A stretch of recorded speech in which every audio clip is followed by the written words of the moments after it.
જય માતાજીની પૌભા ગઢવીના સૌરાષ્ટ્રમાં, ભારતમાં, સનાતન ધર્મમાં સાધુને મહાન ગણવામાં આવે છે. એની ઉપર માણસનો એટલો બધો ભરોહો છે કે આ ભલું જ કરે, અને એના ઘણા દાખલા છે. અનેકના સાધુ સંતોએ જીવનને ઉજાડ્યા છે, જીવનને મહેકતા કર્યા છે. તુલસીદાસજી રામચરિત માનસ એટલે કે રામાયણમાં એમ લખે છે કે સાધુ ચરિત સુમ ચરિત કપાસુ નીરસ બિસદ ગુણ મન ફઈ જાસુ. સાધુ ચરિત સુમ ચરિત કપાસું. સાધુનું જીવન તો કપાસના ફૂલ જેવું હોય છે. તમે જુઓ, અહીંયા ઉપમા કેવી આપી. એને ગુલાબના પુષ્પ જેવું ન કીધું, એને કેતકીના પુષ્પ જેવું ન કીધું, એને મોગરાના પુષ્પ જેવું ન કીધું, એને કરેણના પુષ્પ જેવું ન કીધું, અરે એને કમળના પુષ્પ જેવું પણ ન કીધું. પણ કપાસ જેમાં કોઈ રસેય નથી, કોઈ કલરેય નથી. સાધુ સરિત ચરિત કપાસું નીરસ બિસદ ગુણમય ફલ જાસુ. તો કે સાધુનું જીવન પણ આવું હોવું જોઈએ, કોઈ પણ જાતના રસ વિનાનું, કોઈ પણ જાતના ડાઘ વિનાનું. કપાસના ફૂલમાં કોઈ ડાઘ નથી, સાધુના જીવનમાં ડાઘ ન હોવો જોઈએ. પછી બીજી ચોપાઈની માલપા એની જવાબદારી સોંપી છે કે જો સહી દુઃખ પરી છિદ્ર દુરાવા. સાધુનું જીવન કપાસના ફૂલના વખાણ એટલા માટે થાય છે કે પોતે કષ્ટ સહન કરી કરી તાતણે તાતણો કપડું બને, અને કપડું બીજાના શરીરને ઢાંકે છે. એમ સાધુનું જીવન તાતણે તાતણો એટલે હરિસમરણ હરિસમરણ ભેગું કરી કરી અને બીજાના દુઃખને દૂર કરે છે, બીજાને આનંદ આપે છે, બીજાને આશીર્વાદ આપે છે. એટલે જો સહી દુઃખ પરી છિદ્ર દુરાવા, બંધની જેહી જગ જસ ગાવા. સાધુ એટલા માટે વંદનીય છે કે જગતનું હિત કરે છે. સાધુના ચિત્તમાં હંમેશા જગતનું હિત હોય છે.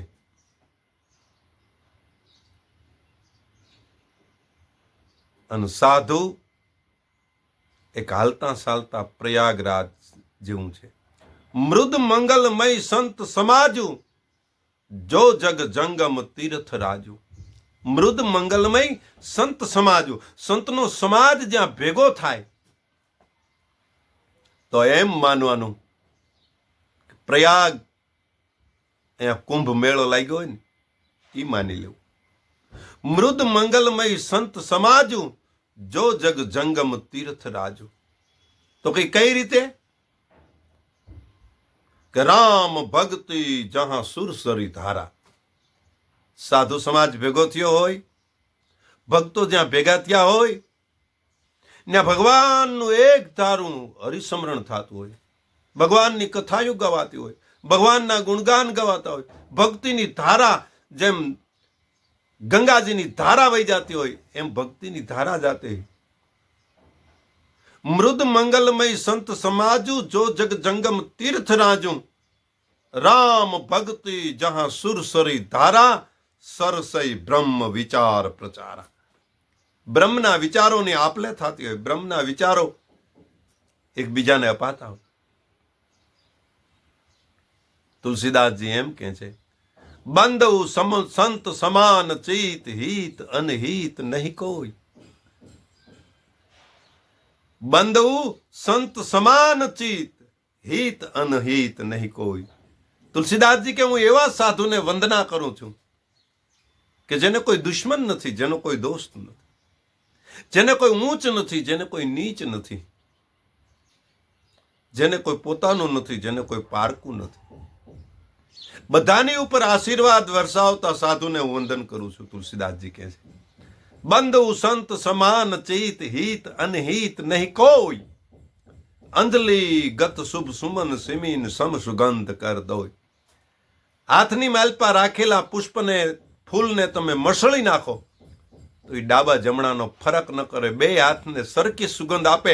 એમ સાધુ ગમે જ્ઞાતિનો માણસ હોય, નાનો હોય મોટો હોય, પોતાનો હોય કે પારકો હોય, પણ દરેકની માથે આશીર્વાદ વરસાવે ને એવા સાધુને કે હું વંદન કરું છું. અને એ સાધુ પરમાત્મા સુધી પહોંચાડવાનું આપણું સાધન છે. કારણ કે જો પરમાત્માનું હરિસ્મરણ થઈ જાય, પરમાત્માનું નામ લેવાઈ જાય, તો પ્રકૃતિમાં પણ ફેરફાર થઈ જાય. કેવી રીતે?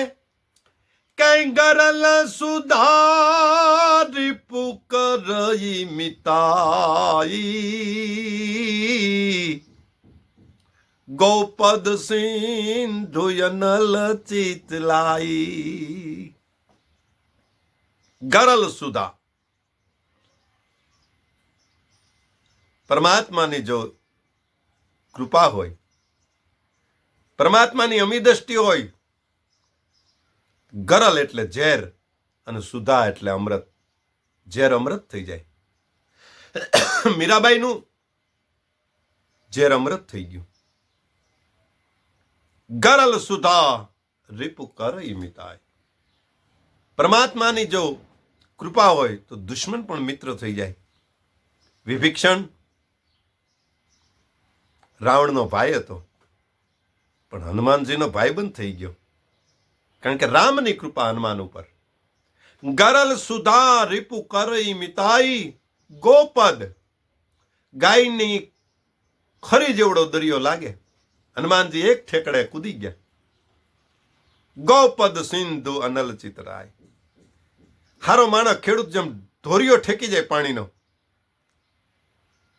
એમ રામ ના નામથી હનુમાનજી દરિયો ઠેકી ગયા. અનલ ચિતલાય. અનલ એટલે અગ્નિ અને ચિતલાય એટલે ઠંડી થઈ જાય. પ્રહલાદ ને હોળિકા ખોળાની માલપા લઈને બેઠી હતી. ભાડ ભાડ ભાડ અગ્નિની જ્વાળા લાગી, પણ એ અગ્નિની જ્વાળા પ્રહલાદનું કાંઈ ન બગાડી શકે. અનલ ચિતલાય. અગ્નિ પણ ઠંડી થઈ ગઈ અને બગીચાની માલપાથી હાલ્યો આવતો હોય એમ હોળિકા બળી ગઈ અને પ્રહલાદ બહાર નીકળી ગયો. કાગબાપુ કહે છે કે જીયાના ખેતરડા એ કોઈ ચીનો રેખવાણા, રખવાળા જેને રામ ના રે. એ જીયન ખોડલા જ ખાંભાનો ખેખવાણા, એ ખોડેલા સીતારામ ના રે.